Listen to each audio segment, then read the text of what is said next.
Now, this weapon must be received by means of the aspect of Yosef, i.e., regarding the Brit covenant, as in Psalms 45:4, gird your sword upon your thigh. It is also written, Psalms 132:11, of your offspring I will set upon your throne. This refers to Mashiach, who is the aspect of prayer. If your children will guard my Brit by the means of the aspect of Yosef, So the covenant of the Brit is what? the circumcision, Circumcision, but guarding the Brit, guarding Yesod. guarding Yesod. And so what did Yosef do? Why did he receive the birthright over Reuben? Because he was in the prison. He was the Egyptian. What was her name? Potiphar's wife. Potiphar's wife. He was tested, and he guarded the Brit. Yeah, and it's also, there's a source that says that even Potiphar desired to have him, Oh, really? and he resisted his advances to him as well. So, so that one of the big things about this wielding this sword, this weapon of prayer, is guarding the Brit, which is guarding your sexual desires, your your your no sexual immorality. That's the way I understand it. Well, yeah, the there's seemed like there was a teaching that said something that I remember about the only thing that fell from Adam was his Yesod. And so the idea of guarding the Yesod is a big concept of guarding your morality, your uh, sexual immorality, and guarding yourself from that, um, to keep yourself pure, and for what reason? So your prayers can be answered. Well, you know, um, a Jewish child from the time he's born, is wrapped in tradition. He's taught all these safeguards.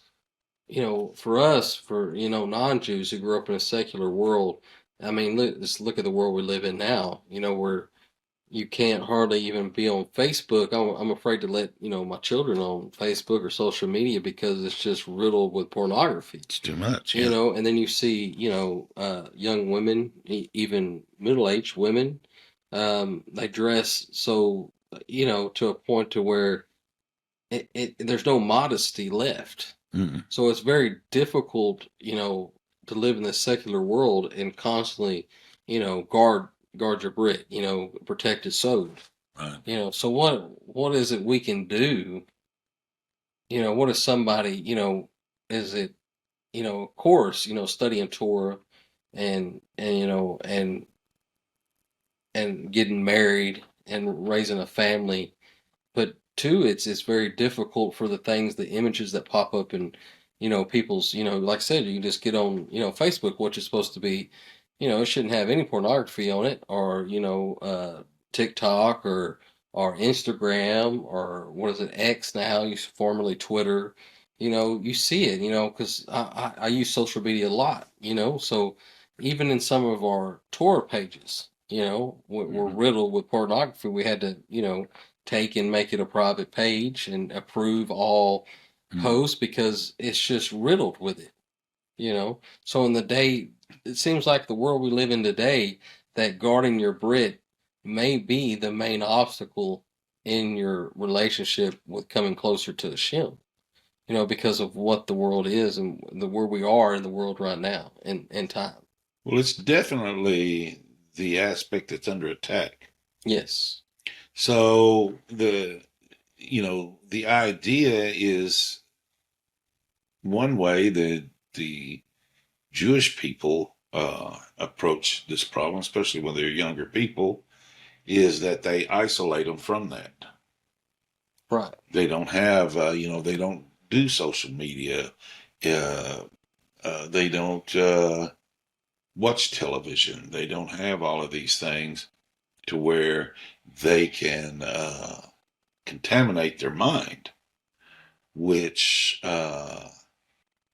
hinders the ability to study Torah and to uh, prayer and all of these things like that. So um, that's the the isolated world, in a sense. You say isolated, that they live in, that to protect their children. You don't see and some of the more Orthodox Jewish homes and stuff like that. You don't really see television, and you don't see some of the other stuff. If they're very religious, they guard themselves from all that. You know what's interesting is in Rabbi Nachman, he has another book.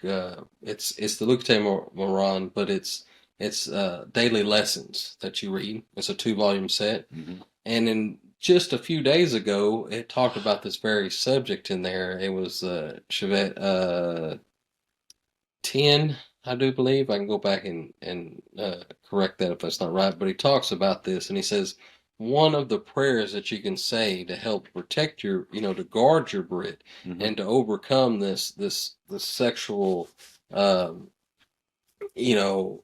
infiltration of the world that may affect people is the Shema. Mm-hmm. And he says, as soon as the image or your thoughts seem to drift in that direction, Mm-hmm. immediately say the Shema, the whole Shema.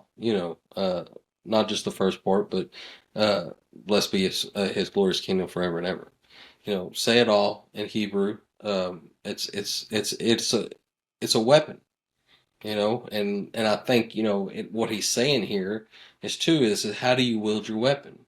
You know what I mean? The power of prayer. If you focus certain prayers on certain things, and you understand them, and you understand the dynamic of what's going on, you could use these prayers to connect with the Shem and to build a wall, build barriers. But I think one of the things he said in there is very important. He says when the thought, not the action, but when the thought comes into the mind, what I mean? Whether you see an image or, for a guy, you see a beautiful woman, not dressed modestly, walking down the street, and, you just happen, you're just looking and you see her in that image, and it may stay with you. But if you immediately say the Shema as the thought comes into fruition, now before it comes into fruition, then that is a safeguard that you can use and practice.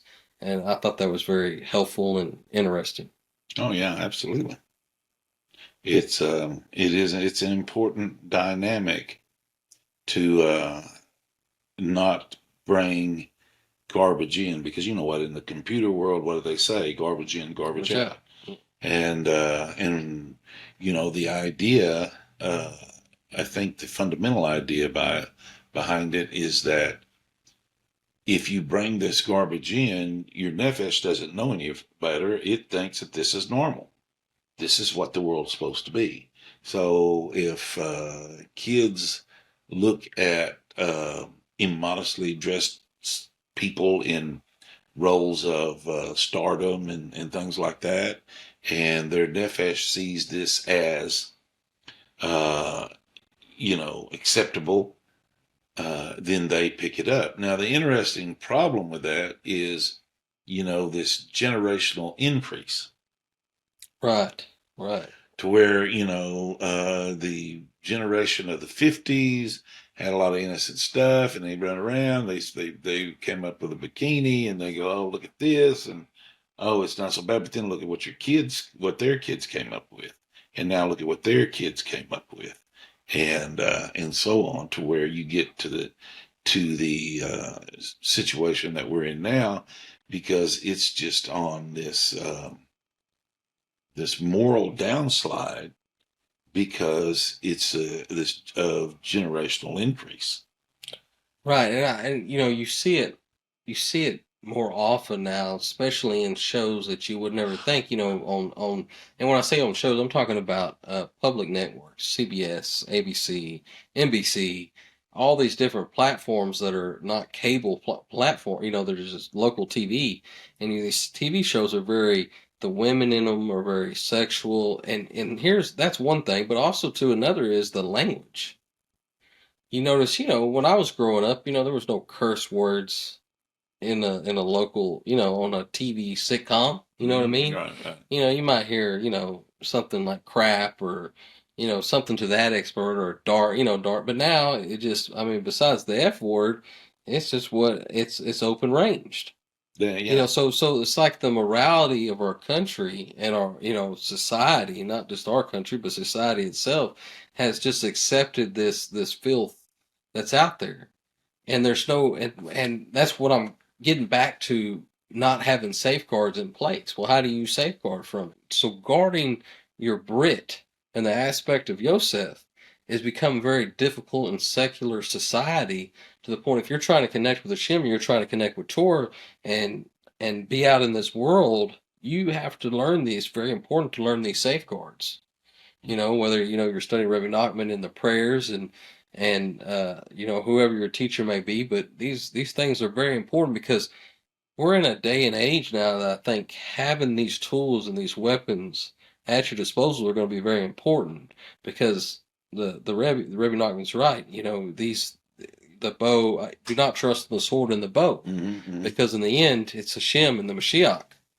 And the Mashiach he uses prayer, so we need to learn these safeguards, just like the young Jewish children learned them from birth, because we can only be isolated so much from society. Right. You know what I mean? That's just the world we live in. Well, that too, and we have to teach the children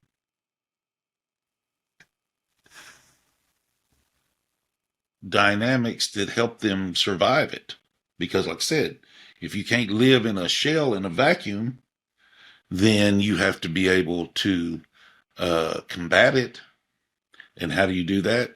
You do that with understanding Torah and these sages that we're reading, like tonight, and that you look into that, and you give your children some substance in order to fight with you. You got to give them a stick to fight with, and that they know it's wrong. Their senses may be dulled by the onslaught of perversion that they're going to run across to, both visually, verbally, within their schools, whether, walking home from the school, on the television when they get home from school. You see what I mean? I mean, it's an onslaught. It's an onslaught, and it's an attack. It's an attack on their innocence, and it's an attack on their ability to protect their Yesod. But then again, as they have no idea that that's even something to do. No, because society would tell them that this is completely normal and acceptable, and if you don't accept it and think it's normal, then you're a bigot, a homophobe, a racist.